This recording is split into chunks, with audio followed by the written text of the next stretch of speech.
এই যে প্রিয় দর্শক, আপনাদেরকে এখন একটা মানুষ যে কিভাবে নিঃস্ব হয় এই একটা আপনাদেরকে একটা উদাহরণ দিই। এই দেখতেছেন এখানে এই যে একটা পরিত্যক্ত একটা বাড়ি, একটা ঘর, কিন্তু এটা আসলে একটা বাড়ি।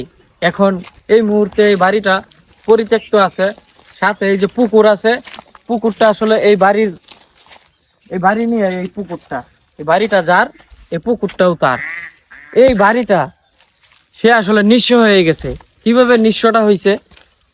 নিঃস্ব হয়েছে আপনার যে কোনো একটা ফাঁদে পড়া। এই ফাঁদটা হয়েছে মোবাইল ক্যাসিনো।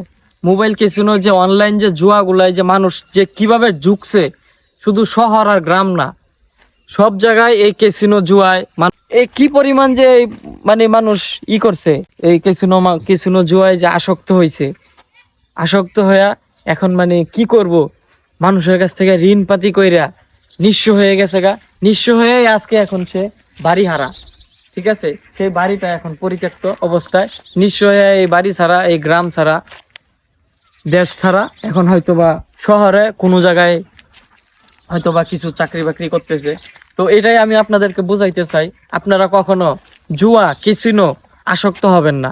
আসলে এগুলো অনেক মানে মানুষকে নিঃস্ব করে দেয় একদম।